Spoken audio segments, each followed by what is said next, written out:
Hello बच्चों, देखिए last lecture में हमने अपना जो चैप्टर है कंपाउंड्स कंटेनिंग नाइट्रोजन वो पूरा अपना बच्चों फिनिश हो गया। एक दो दिन में मैं आपको इस चैप्टर पर कब टेस्ट लेनी है वो भी बताऊंगा। उसके पहले हम आल्डेहाइड्स कीटोन्स कार्बोक्सिलिक एसिड पर और एक टेस्ट ले लेते हैं पूरे चैप्टर पर, और फिर बाद में कंपाउंड्स कंटेनिंग नाइट्रोजन पर टेस्ट लेंगे। ठीक है बच्चों, आज हम कंपाउंड्स कंटेनिंग नाइट्रोजन के आगे का जो चैप्टर है जिसका नाम है बायोमॉलिक्यूल्स, वो बच्चों हम स्टार्ट करने जा रहे हैं। ये हमारे 12वीं का चैप्टर नंबर 14 है, नाम है बायोमॉलिक्यूल्स। बोर्ड एग्जाम में इसको मैक्सिमम मार्क होते 4 और विथ ऑप्शन होते 6 मार्क। नीट एग्जाम में ऐसे देखा गया कि इस चैप्टर पर 1 या 2 क्वेश्चंस नॉर्मली आते हैं, यानी ये चैप्टर आपको 4 से लेके 8 तक मार्क्स दे सकता है। कभी कभी 3 भी आ गए हैं, आते हैं तो 12 मार्क्स भी हो सकते हैं, लेकिन नॉर्मली 1 या 2 क्वेश्चंस रहते हैं बच्चों। अब नेचुरली बच्चों आज हमें ये नया चैप्टर चालू करना है। इसमें अब केमिकल रिएक्शंस वगैरह इतनी ज़्यादा है नहीं, 2-4 है गिनी चुनी। आपके बायोलॉजी के जैसा ये चैप्टर है तो आपको बहुत अच्छा लगेगा। कोई चैप्टर नहीं है, अलग अलग नए नए कॉन्सेप्ट्स हैं और वो बच्चों हमें अच्छे से समझ लेनी है। तो सबसे पहले हम इंट्रोडक्शन में लेते हैं। इंट्रोडक्शन में आपको मैंने बोला कि जैसे जो सेल है, cell CELL cell is the basic unit of all living organisms. बराबर है ना। आप बायोलॉजी के स्टूडेंट्स यदि होंगे बच्चों, या नहीं भी होंगे, तो आपने एनिमल सेल, प्लांट सेल ये शब्द तो सुने होंगे।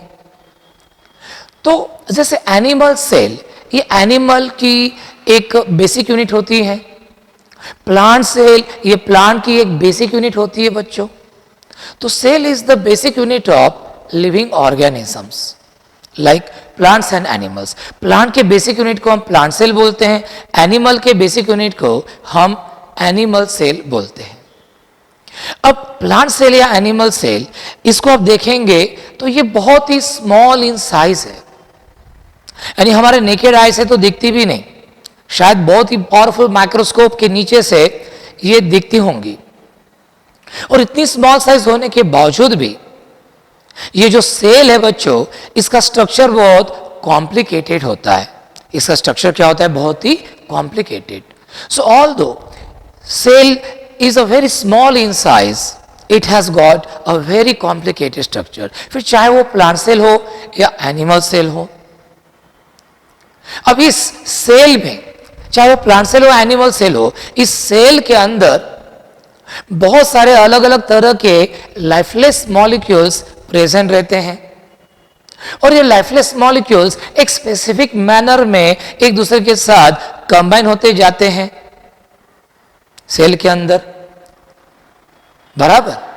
और ये मॉलिक्यूल्स खुद भले ही लाइफलेस हो, लेकिन प्लांट सेल या एनिमल सेल के अंदर ये लाइफलेस मॉलिक्यूल इस स्पेसिफिक मैनर में कंबाइन होते जाते हैं कि ये एक नए जीव को प्रोड्यूस करने की क्षमता रखते हैं।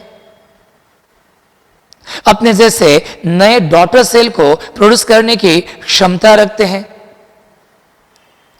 अपने जैसा सेम स्पेसीज का लाइफ वो प्रोड्यूस करने की क्षमता रखते हैं। लाइफ प्रोड्यूस होने के बाद उसका मेंटेनेंस के लिए भी ये जरूरी होता है। सो although cell is a basic unit of all living organisms, although cell is a very small in size, but cells they have got a very complicated structures. In plant cell or animal cell, large number of various types of different lifeless molecules they combine in a specific manner.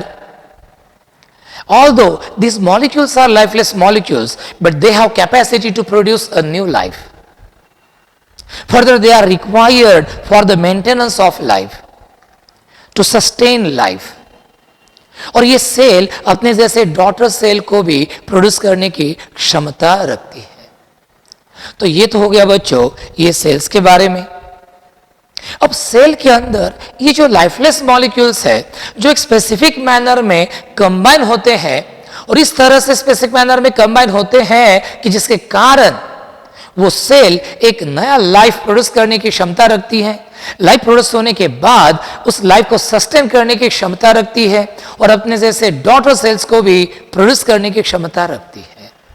In lifeless molecules को ही जो cell के अंदर एक specific manner में combine होते हैं, जिसके कारण वो सेल लाइफ प्रोड्यूस करने की क्षमता रख पाती है, लाइफ प्रोड्यूस होने के बाद उस लाइफ को सस्टेन कर पाती है। सस्टेन करने के लिए भी ये जरूरी होते हैं और अपने जैसे डॉटर सेल को भी प्रोड्यूस करने की क्षमता रखते हैं। जिन मॉलिक्यूल्स के कारण ये पॉसिबल है और जो सेल के अंदर रहते हैं, उन मॉलिक्यूल्स को बच्चों हमने नाम दिया biomolecules.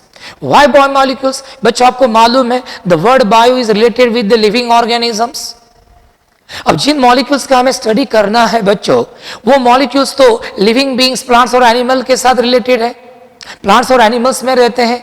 So as this molecules are associated with organisms, living organisms, hence they are called as biomolecules. फिर बच्चों हमने इन बायोमॉलिक्यूल्स का स्टडी किया। देखेंगे हम अलग अलग तरह के बायोमॉलिक्यूल्स देखेंगे और इन बायोमॉलिक्यूल्स का बहुत सारा स्टडी करने के बाद हमने इनकी एक डेफिनेशन बनाई, जो डेफिनेशन आपको बोर्ड एग्जाम में पूछ सकते हैं 1 मार्क के लिए। तो हम उसको समझ लेंगे और याद भी कर लेंगे। 1 या 2 बार आप सुनेंगे बच्चों तो आपको वो याद हो जाएंगी। चलो देखते हैं। So what is the definition of biomolecules? जरा देखिए तो क्या डेफिनेशन है। पहा बरं जरा काय डेफिनेशन रे बाळांनो। Biomolecules are the lifeless molecules which combine in a specific manner in that cell to produce life or control biological reactions। मैं आपके लिए एक बार और से पढ़ता हूं बच्चों, ध्यान से सुनना, प्लीज ध्यान से सुनना। ये चैप्टर बहुत आसान है और बहुत इजीली आप मार्क्स स्कोर कर सकते हो इसमें। 8 या 4 या 8 या 12 मार्क्स बहुत इजीली मिल सकते हैं आपको। So once again, what are biomolecules? Biomolecules are the lifeless molecules which combine in a specific manner to produce life or control biological reactions। देखो बच्चों मेरी तो याद भी होगी। Biomolecules are the lifeless molecules which combine in a specific manner to produce life or which are responsible to control the biological reactions in that life। यानी कि बच्चों बायोमॉलिक्यूल्स ये ऐसे लाइफलेस मॉलिक्यूल्स होते हैं जो एनिमल सेल या plant cell के अंदर रहते हैं, जो एक स्पेसिफिक मैनर में कंबाइन होते हैं और इस तरह से स्पेसिफिक मैनर में कंबाइन होते हैं कि जिसके कारण वो सेल एक नया लाइफ प्रोड्यूस करने की क्षमता रखती है। और इतना ही नहीं, लाइफ प्रोड्यूस हो गया, वो बॉडी का जन्म हो गया, प्लांट का जन्म हो गया, बच्चे का जन्म हो गया, तो उसके बॉडी के मेंटेनेंस के लिए थ्रू आउट लाइफ ये बायोमॉलिक्यूल्स उसके लिए क्या होते हैं, जरूरी होते हैं। सो लास्टली मेरी तो याद होगी बच्चों, आपको याद हो वही होंगी। So what are biomolecules? Biomolecules are the lifeless molecules which combine in a specific manner to produce life or control biological reactions। बरोबर बच्चों, प्लांट या एनिमल्स, हमारा जन्म भी इन बायोमॉलिक्यूल्स के कारण ही हुआ है। हमारा जन्म होता है, जन्म होने के बाद भी हमें इन बायोमॉलिक्यूल्स की कंसिस्टेंटली जरूरत महसूस होती है, रहती है। इन बायोमॉलिक्यूल्स के कारण हमारा जन्म होता है, इन बायोमॉलिक्यूल्स के कारण हमारी बॉडी ग्रोथ होती है, यदि प्रॉपर अमाउंट में मिले तो बॉडी का प्रॉपर ग्रोथ होता है। तो जन्म लेने से लेके मृत्यु तक ये बायोमॉलिक्यूल्स हमारा साथ निभाते हैं।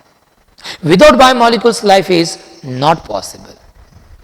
तो बच्चों मेरे ख्याल से आपको बायोमॉलिक्यूल्स की कॉन्सेप्ट क्लियर हो गई होगी, डेफिनेशन भी याद हो गई होंगी। तो अब हम चलते हैं आगे देखिए। No what are the examples of biomolecules? कौन से एग्जांपल्स है भाई बायोमॉलिक्यूल्स के? इतने इंपॉर्टेंट है हमारे लिए कि जिनके बगैर लाइफ पॉसिबल नहीं। तो ये एग्जांपल्स है, देखो कार्बोहाइड्रेट्स, नाम तो सुना ही होगा, कार्बोहाइड्रेट्स, प्रोटीन्स, लिपिड्स को फैट्स भी बोलते हैं, नेचुरली ऑकरिंग फैट्स को लिपिड्स बोलते हैं, न्यूक्लिक एसिड्स, आरएनए, डीएनए, मालूम है आपको, बायोलॉजी के स्टूडेंट्स है आपको, enzymes which are the biological catalyst which act as biological catalyst in our body। ये सभी बच्चों ये बायोमॉलिक्यूल्स है, ये सब हमारे शरीर के अंदर रहते हैं। हर एक का कुछ ना कुछ एक इंपॉर्टेंट रोल होता है। इसमें से एक का भी कमी हमारे शरीर में निर्माण हो गई तो हम बीमार हो सकते हैं। तो remember, what are the examples of biomolecules? Carbohydrates, proteins, lipids, nucleic acids, enzymes. ध्यान में रखना, carbohydrates, proteins, lipids, nucleic acids, enzymes etcetera. अब सिर्फ बायोमोलिक्यूल्स इंपॉर्टेंट है क्या बच्चों? नहीं, बायोमोलिक्यूल के साथ ऐसे कुछ सिंपल मॉलिक्यूल्स है, वो भी बायोमोलिक्यूल्स के इतना ही इंपॉर्टेंस हमारे बॉडी में रखते हैं। Without them also life is not possible. So which are these compounds? In addition to these molecules, biomolecules, some simple molecules like water. Water के बगैर जीवन पॉसिबल है क्या बच्चों? नहीं। फिर मिनरल सॉल्ट्स, इनके बगैर भी लाइफ पॉसिबल नहीं। विटामिन्स, कुछ लोग इसको विटामिन्स भी बोलते हैं, कुछ विटामिन्स भी बोलते हैं, मैं विटामिन बोलता हूं। हार्मोन्स है ना, हार्मोन्स ये भी हमारे शरीर के लिए आवश्यकता है। जिस बॉडी के अंदर हार्मोन्स का प्रॉपर सिक्रेशन होता है, प्रॉपर अमाउंट में सिक्रेशन होता है, उस बॉडी की प्रॉपर ग्रोथ होती है बच्चों। यदि हार्मोन्स इम्बैलेंस हो गए तो हमें अलग अलग तरह के प्रॉब्लम्स को फेस करना पड़ सकता है। एम्बैरेसिंग सिचुएशन को सामने जा सकते हैं हम, बराबर है। तो बायोमोलिक्यूल्स के साथ साथ ये जो सिंपल मॉलिक्यूल्स है, like water, mineral salts, vitamins, hormones, these molecules are simple but they also play an important role in the functions of organisms. तो ऐसा नहीं कि भाई सिर्फ बायोमोलिक्यूल्स इंपॉर्टेंट है, बाकी का कुछ काम नहीं है, नहीं, ये भी इंपॉर्टेंट है और वो तो है। तो बायोमोलिक्यूल्स के कौन से बच्चों आपको समझ में आ गई कि biomolecules are the lifeless molecules which combine in a specific manner in that cell, in that particular cell, animal cell or plant cell, which produce life and control biological reactions, which control life and which produce life and control biological reactions. तो इतना ध्यान में रखिए बच्चों कि जन्म होने के लिए भी इनकी जरूरत है, जन्म होने के बाद मृत्यु तक भी इनकी हमें जरूरत कंसिस्टेंटली रहती है। ये हमें प्रॉपर मिलते रहे जन्म होने के बाद, जन्म से पहले और जन्म होने के बाद, तो हमारी बॉडी की ग्रोथ अच्छी होंगी, we will be very healthy. Otherwise we will have to face many diseases. Okay, तो चलो बायोमोलिक्यूल्स की डेफिनेशन याद हो गई बच्चों। Biomolecules are the lifeless molecules which combine in a specific manner to produce life or control biological reactions. हमारे शरीर के अंदर अलग तरह की रिएक्शंस होती हैं, जैसे प्लांट में फोटोसिंथेसिस होती है, हमारे बॉडी में डाइजेशन ऑफ फूड है, कितनी सारी अलग तरह की रिएक्शंस होती है, हजारों अलग तरह की बायोलॉजिकल प्रोसेस होती है। इनको कंट्रोल करने के लिए लगते हैं बायोमोलिक्यूल्स, बराबर है। तो चलो आगे जाते हैं। अब बायोमोलिक्यूल्स की आपको डेफिनेशन बच्चों समझ में आ गई, बायोमोलिक्यूल्स के एग्जांपल्स आपको समझ में आ गए। बायोमोलिक्यूल के साथ साथ और कोई ऐसे सिंपल मॉलिक्यूल्स है जो बायोमोलिक्यूल्स की इतना ही इंपॉर्टेंस रखते हैं, वो भी हमने देख लिए हैं। अब हम जाएंगे आगे। चलो इधर आ जाइए, ये हर सेंटेंस आपको बच्चों बराबर दिखना चाहिए, ये नोट्स में भी है। पहला point, carbohydrates and proteins are the chief constituents of our diet. बच्चों हम हर रोज सुबह और शाम खाना खाते हैं, बरोबर आहे ना। आपल्या ताटामध्ये चपाती, वरण, भात, भाजी, पोळी, मीठ, कांदा ह्या सगळ्या गोष्टी असतात आणि या सगळ्या गोष्टी असल्या पाहिजे तरच आपल्या शरीराला सगळे विटॅमिन, सगळं बायोमॉलिक्यूल्स मिळतील। तुम्ही बघा आपल्या जेवणाचा जो मेजर पार्ट आहे ना, मेजर हिस्सा, it constitutes carbohydrates and proteins. Carbohydrates तो सबसे ज्यादा, और जिनको बॉडी बनानी है, जिनको क्या करनी है, बॉडी बनानी है, मसल्स बनाने हैं, उन्होंने प्रोटीन युक्त आहार ज्यादा लेना चाहिए। नॉर्मली हम कार्बोहाइड्रेट युक्त ज्यादा आहार लेते हैं, it causes and it causes, जिसको हम बोलते हैं ना फैटीनेस, उसमें आता है थोड़ा सा। प्रोटीन युक्त आहार से मसल्स बनते हैं, साथ में व्यायाम जरूरी है। तो हमारे जो खाना खाते हैं उसका जो मेजर पोर्शन है, उसका जो मेजर हिस्सा है, it constitutes carbohydrates and proteins. Chapati म्हणजे काय हो, कार्बोहाइड्रेट्सच आहेत। डाळी वगैरे काय, डाळी वगैरे वेगवेगळ्या प्रकारच्या काय आहेत, प्रोटीन्सच आहेत। तो carbohydrates and proteins are the chief constituents of our diet. Number 2, carbohydrates are the major source of energy. Carbohydrate जो है बच्चों, ये मेजर सोर्स ऑफ एनर्जी है। जैसे आप समर डेज में बहुत सारी धूप रहती है, चिलचिलाती धूप रहती है, पसीना वाटर शरीर के बाहर चला जाता है पसीने के फॉर्म में, साथ में मिनरल सॉल्ट्स भी चले जाते हैं, थकान महसूस होती है। ऐसा वक्त हम ठंडे पानी में ग्लूकॉन डी डालते हैं, वो पानी और भी ठंडा होता है, because dissolution of glucose in water it is an endothermic reaction process. वो वाटर की हीट एब्सॉर्ब करता है टू डिसॉल्व इन वाटर, तो वाटर में से एनर्जी ले लेता है, तो वाटर की एनर्जी टेम्परेचर और कम होता है, कूलिंग इफेक्ट होता है। तुम्ही ग्लुकोज तोंडात टाका बघा, तोंडात टाकल्यानंतर आपल्याला कसं वाटते, थंड थंड वाटते, कारण ते तिथली एनर्जी खिचते तोंडातली आजूबाजूची, त्यामुळे आजूबाजू टेम्परेचर कमी होते, इट कॉजेस कूलिंग इफेक्ट। समझ में आ रहा ना? तो ग्लूकॉन डी पीने के बाद कुछ समय बाद फटाफट वो ग्लूकोज फटाफट ब्लड में मिक्सअप होता है एंड वी फील एनर्जेटिक। तो carbohydrates are the major sources of energy, instant source of energy बच्चों कार्बोहाइड्रेट्स। इसीलिए समर डेज में जब कभी हमारी जो बॉटल रहती है जिसमें ठंडा पानी ठंडा रहता है, उसमें थोड़ा ग्लूकॉन डी डाल के रहना, यदि आपको डायबिटीज का प्रॉब्लम नहीं है तो। अब जो बच्चे हैं आपके ऊपर में किसी को डायबिटीज रहता नहीं नॉर्मली, एक आधे एबनॉर्मल केस होंगे तो रहता है, जेनेटिकली रही तो आप ग्लूकॉन डी थोड़ा सा डाल के रखिए, पानी ठंडा है बिल्कुल और उसमें ग्लूकॉन डी डाल के रखे और दिन भर थोड़ा थोड़ा सिप करते पीते रहे, तो you will feel energetic throughout the day. ठीक है, तो carbohydrates are the instant source of energy. उसके बाद proteins are the nitrogenous substances which play a variety of roles for proper functioning of the living beings. Protein जो है बच्चों, ये naturally occurring complex compounds होते हैं, नाइट्रोजन कंटेनिंग कॉम्प्लेक्स कंपाउंड्स होते हैं, ये जिनका फंक्शन एनर्जी सप्लाई करना नहीं होता है। प्रोटीन्स बहुत कम एनर्जी सप्लाई करते हैं, वो काम कार्बोहाइड्रेट्स का है, एनर्जी सप्लाई करना। प्रोटीन्स का काम है forming various parts of body, जैसे ये बाल है ना, इसमें केराटिन नाम का प्रोटीन है, नाखून है, इसमें केराटिन नाम का है, ये अपनी मसल्स है बच्चों, मसल्स में भी है ना प्रोटीन ही होते हैं, फाइब्रस प्रोटीन्स होते हैं उसमें, मायोसिन या मियोसिन। तो इस तरह से पक्षी के जो पंख होते हैं उसमें भी ये केराटिन नाम का प्रोटीन रहता है। सिल्क वर्म का जो सिल्क का धागा रहता है उसमें भी फाइब्रोइन नाम का ये प्रोटीन रहता है। तो रिमेंबर, ये they are important constituents of various parts of our body like hair, skin, muscles, nails etcetera. Protein का मेन काम क्या है बच्चों? Formation of various parts of our body like skin, hair, nails, feathers, muscles etcetera. पक्षी रहे तो feathers. Some of them are enzymes. कुछ ऐसे भी प्रोटीन्स है बच्चों जो हमारे शरीर के अंदर they play the role of catalyst. जैसे हम खाना खाते हैं, खाना खाने के बाद जो पेट में गैस्ट्रिक जूस है, एसिडिक जूस, वो तो उसको पचाता है, हाइड्रोलाइज करता है, लेकिन साथ में कुछ एंजाइम्स भी होते हैं।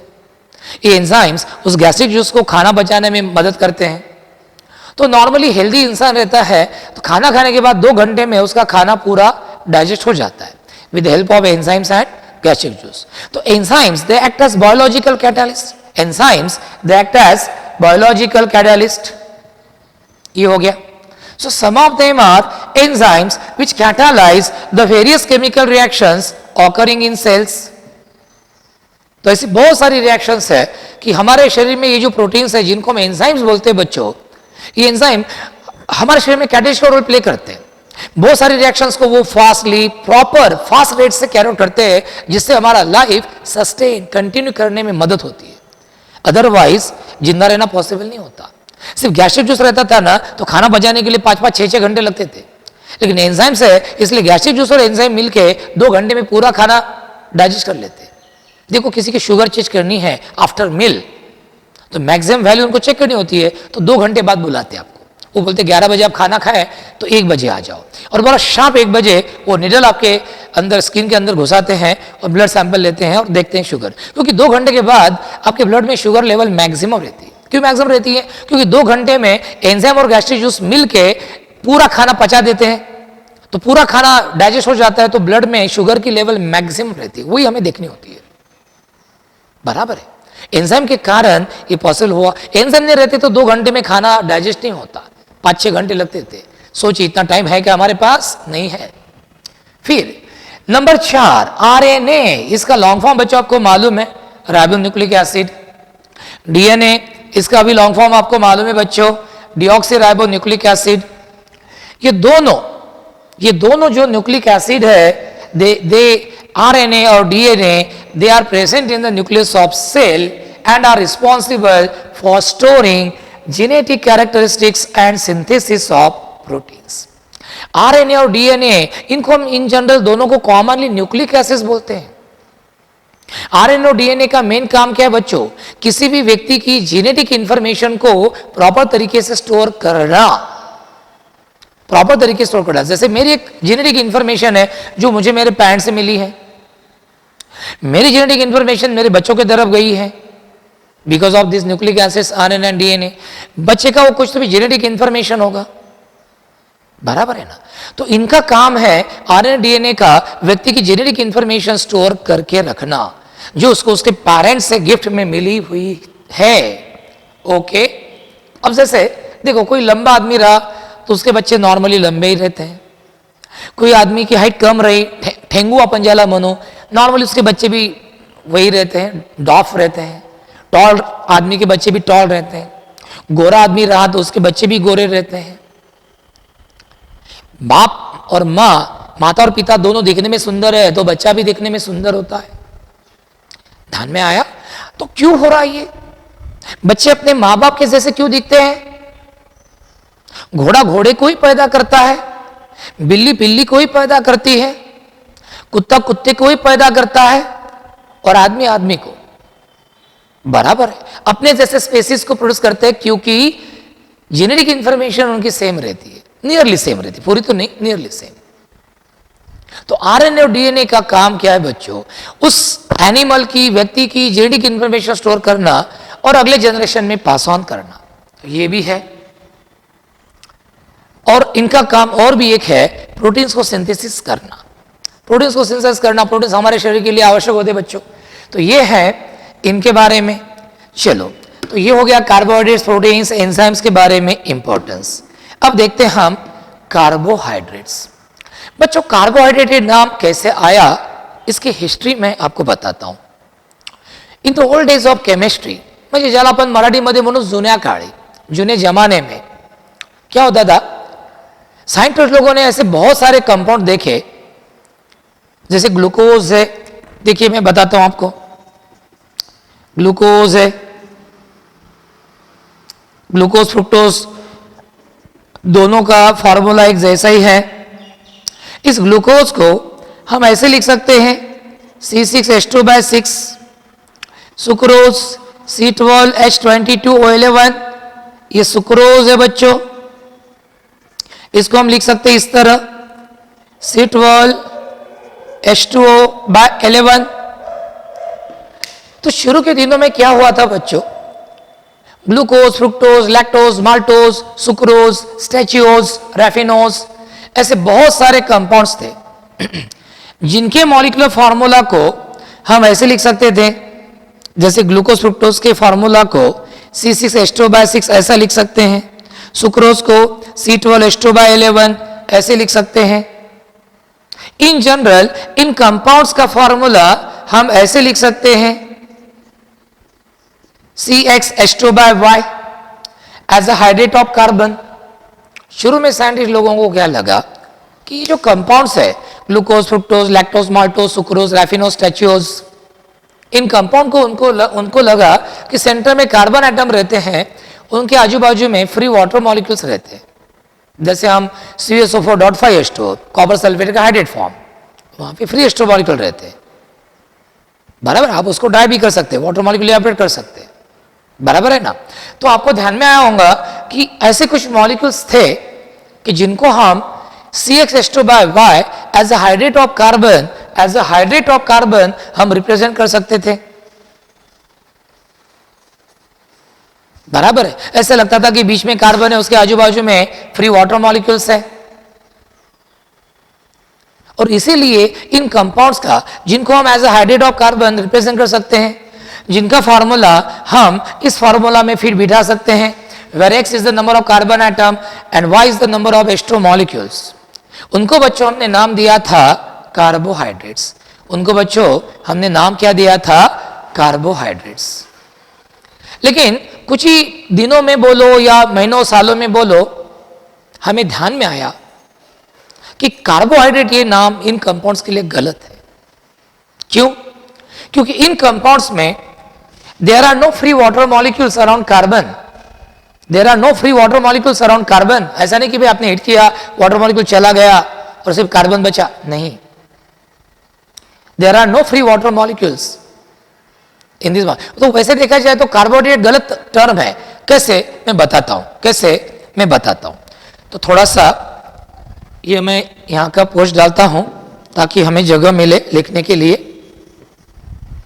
देखो, एक उदाहरण मैं लेता हूं, एक उदाहरण लेता हूं मैं, जैसे ये C6H12O5, ये रैमनोज नाम का कार्बोहाइड्रेट है बच्चों। ये रैमनोज नाम का कार्बोहाइड्रेट है। और कार्बोहाइड्रेट है तो जूनी डेफिनेशन के अनुसार it must be represented as the hydrate of carbon. लेकिन आप इसको रिप्रेजेंट करके देखो, C6H2/5, 5 लिखा तो ऑक्सीजन तो बैलेंस हो गए। हाइड्रोजन देखो, 5 2 10, 10 नहीं, यहाँ पे तो 12 है। अच्छा, ये 12 होने के लिए, हाइड्रोजन 12 होने के लिए यहाँ पे 6 लिखो, 6 2 12, हाइड्रोजन 12 हो गए, लेकिन ऑक्सीजन सिर्फ कितने हैं रे? 5 है। यहाँ पे कितने हो रहे? 6। मतलब रैमनोज एक असल खानदानी कार्बोहाइड्रेट बच्चों, but we can not represent it as a hydrate of carbon. इसका फार्मूला, ये जनरल फार्मूला में बच्चों फिट नहीं बैठता। तो ओल्ड डेफिनेशन के अनुसार ये कार्बोहाइड्रेट नहीं हो रहा था, कि जो कि गलत है। जो कार्बोहाइड्रेट है, जो कार्बोहाइड्रेट की सब प्रॉपर्टी दिखाता है, उसको कार्बोहाइड्रेट तो बोलना पड़ेगा ना भैया। अब सिर्फ उसको as a hydrate of carbon हम रिप्रेजेंट नहीं कर सकते, इस फार्मूला में उसका फार्मूला फिट नहीं बैठ रहा, it can not be represented as a hydrate of carbon. ये तो वजह नहीं हुई ना कि उसको कार्बोहाइड्रेट मत बोलो। अच्छा, ये खानदानी कार्बोहाइड्रेट होके असल कार्बोहाइड्रेट होने के बावजूद ओल्ड डेफिनेशन अनुसार इसको हम कार्बोहाइड्रेट नहीं बोल पा रहे थे। ये गलत हो रहा था। यदि कार्बोहाइड्रेट है, कार्बोहाइड्रेट की सब प्रॉपर्टी दिखाता है, तो उसको कार्बोहाइड्रेट में डालना पड़ेगा हमें। लेकिन ओल्ड डेफिनेशन के अनुसार, ओल्ड डेफिनेशन क्या बोलती है? The compounds which can be represented as hydrates of carbon are called as carbohydrate. The compounds which can be represented as hydrates of carbon are called as carbohydrate. The compounds whose molecular formula fit into this formula C6H2/Y are called as carbohydrate. But problem arises. When problem arises? When we observe Rhamnose, this formula is C6H12O5. This is Rhamnose. It is actually carbohydrate, but it cannot be represented as the hydrate of carbon. We have just seen. यदि मैं 6 लिखता हूं तो hydrogen तो 12 हो जाते हैं, लेकिन ऑक्सीजन 5 है, यहाँ पे 6 हो रहे। 5 में लिखता हूं तो ऑक्सीजन तो 5 हो जाते हैं, लेकिन हाइड्रोजन 10 ही हो रहे, एक्चुअल में 12 है। अब रैमनोज कार्बोहाइड्रेट है तो कार्बोहाइड्रेट तो बोलना पड़ेगा। ओल्ड डेफिनेशन बोलती है कि मत बोलो। क्यों? क्योंकि we cannot represent it as a hydrate of carbon. चलो फिर दूसरा देखते हैं। दूसरा क्या है? दूसरा, अब ये देखिए, SCHO बच्चों फॉर्माल्डिहाइड है, सब फैमिलियर है आप इसके साथ। अब इसको आप ऐसे लिखेंगे CH2। Now formaldehyde can be represented as a hydrate of carbon, but we know that, students, we know that it is not a carbohydrate.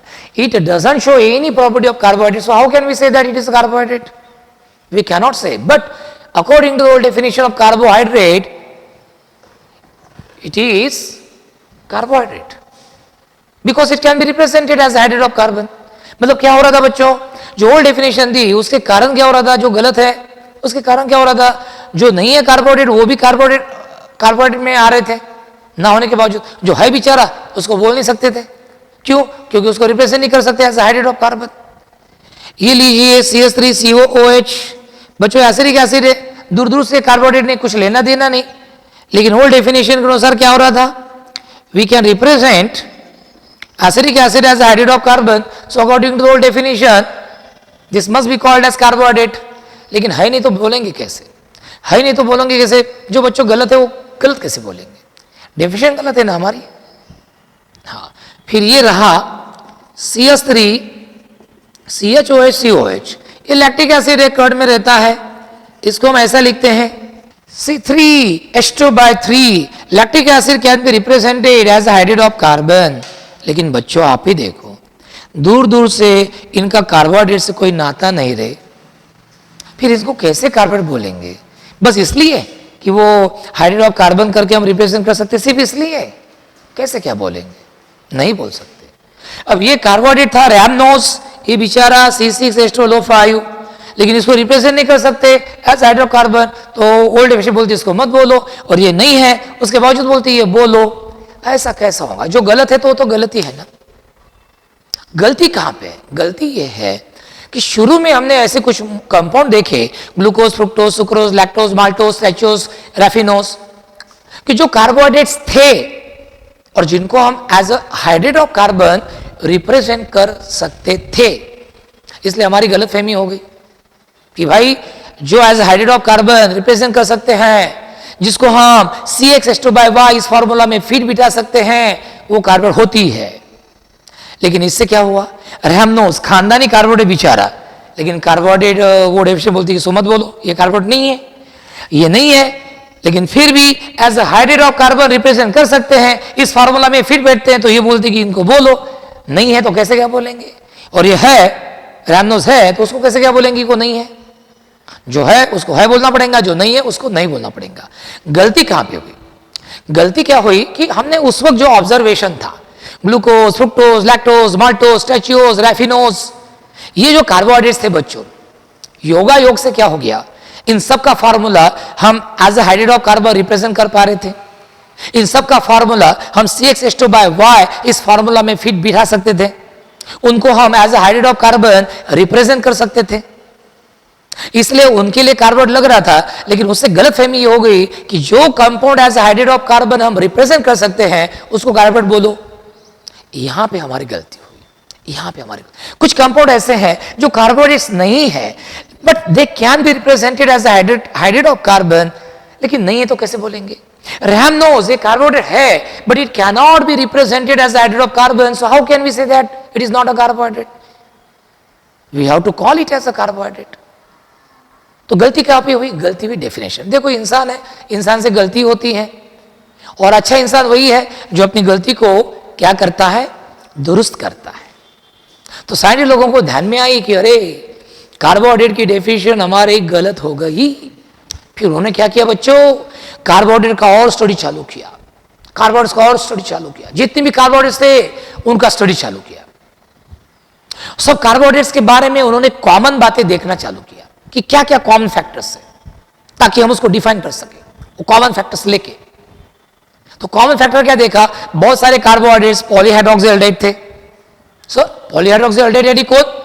पॉलीहाइड्रोक्सीएल्डिहाइड यानी ऐसा कंपाउंड जिसमें एक अल्डेहाइड ग्रुप है एक, और बहुत सारे हाइड्रोक्सिल ग्रुप है, जैसे ग्लूकोज एक अल्डेहाइड ग्रुप है और 5 OH ग्रुप है, बराबर।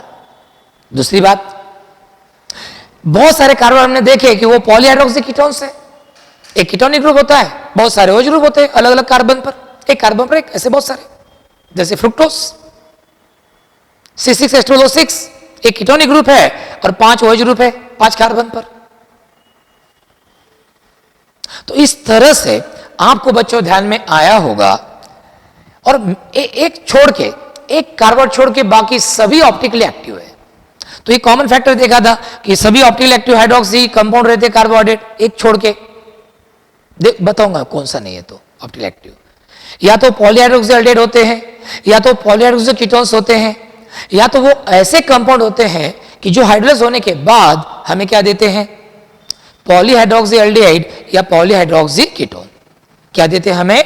पॉलीहाइड्रोक्सीएल्डिहाइड या पॉलीहाइड्रोक्सी कीटोन। और इसीलिए बच्चों हमने कार्बोहाइड्रेट की क्या डेफिनेशन बताई? ये डेफिनेशन बताई क्या? कार्बोहाइड्रेट्स आर ऑप्टिकली एक्टिव पॉलीहाइड्रोक्सीएल्डिहाइड्स और polyhydroxy ketones or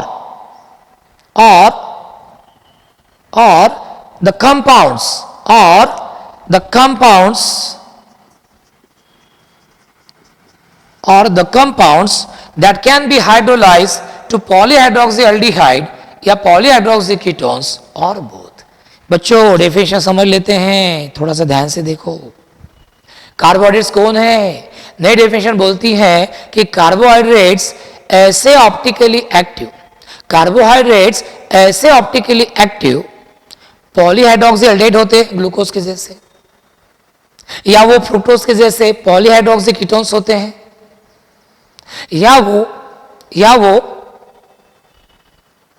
ऐसे कंपाउंड्स होते हैं कि जिनको हाइड्रोलाइज करने के बाद वो हमें क्या देते हैं? या तो पॉलीहाइड्रोक्सी एल्डिहाइड देते हैं या तो पॉलीहाइड्रोक्सी कीटोन देते हैं।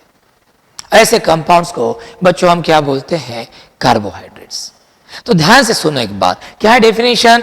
Carbohydrates are optically active polyhydroxy aldehydes और polyhydroxy ketones or the compounds that can be hydrolyzed to polyhydroxyaldehydes or polyhydroxy ketones or both। बच्चों डेफिनेशन समझ लेना, समझ लेने के बाद जल्दी याद हो जाती है। ऐसे ऑप्टिकली कार्बोहाइड्रेट्स कौन होते हैं? कार्बोहाइड्रेट्स ये ऐसे ऑप्टिकली पॉलीहाइड्रोक्सी एल्डिहाइड होते हैं ग्लूकोज के जैसे, या वो फ्रुक्टोज जैसे पॉलीहाइड्रोक्सी कीटोन होते हैं, या वो ऐसे कंपाउंड होते हैं सुक्रोज, माल्टोज, लैक्टोज जैसे कि जो हाइड्रोलाइज होने के बाद हमें या तो देते हैं पॉलीहाइड्रोक्सी एल्डिहाइड या देते हैं पॉलीहाइड्रोक्सी कीटोन, या दोनों देते हैं polyhydroxy aldehyde as well as polyhydroxy ketone. जैसे सुक्रोज लो, सुक्रोज का हाइड्रोलाइसिस किया, आपको देता है ग्लूकोज जो कि पॉलीहाइड्रोक्सी एल्डिहाइड है, साथ में मिलता है फ्रुक्टोज जो कि पॉलीहाइड्रोक्सी कीटोन है। तो सुक्रोज हाइड्रोलाइज होने के बाद मुझे क्या दे रहा? पॉलीहाइड्रोक्सी एल्डिहाइड ग्लूकोज और पॉलीहाइड्रोक्सी कीटोन फ्रुक्टोज दोनों दे रहा। तो सुक्रोज को भी मैं क्या बोलूंगा? कार्बोहाइड्रेट। ग्लूकोज पॉलीहाइड्रोक्सी एल्डिहाइड है, उसको भी मैं कार्बोहाइड्रेट बोलूंगा। फ्रुक्टोज पॉलीहाइड्रोक्सी कीटोन है, उसको भी मैं क्या बोलूंगा? कार्बोहाइड्रेट बोलूंगा। तो मेरी तो डेफिनेशन याद होगी बच्चों। So what are carbohydrates? Carbohydrates are optically active polyhydroxy aldehydes और पॉलीहाइड्रोक्सी कीटोन्स और the compounds which on hydrolysis produce both polyhydroxyaldehydes and polyhydroxy ketones, both are called as carbohydrates, are called as carbohydrates। तो ये यहां तक के बच्चों हमारा हो गया। आज के डेफिनेशन में इमीडिएटली मैं आपको कल तक मैं आपको इसकी पीडीएफ फाइल भी भेज दूंगा। डोंट वरी, चिंता ही मत करो, प्रॉम्प्टली काम करूंगा मैं, बराबर है। कल के दिन मैं आपको भेज दूंगा, ठीक है। अब फिर उसमें आप पीडीएफ फाइल में नोट्स में से पढ़ लेना, अच्छे से डेफिनेशंस याद कर लेना, समझ कर लेना कि हो गया काम, ठीक है। अब अगला टॉपिक जो है बच्चों क्लासिफिकेशन ऑफ कार्बोहाइड्रेट, वो हम कल लेते हैं कि आज ही समय बहुत हो गया, 40 मिनट का लेक्चर हो गया अपना, ठीक है। तो कल लेते हैं। कुछ भी डाउट रहा तो व्हाट्सएप नंबर पर पूछिए। Thank you very much.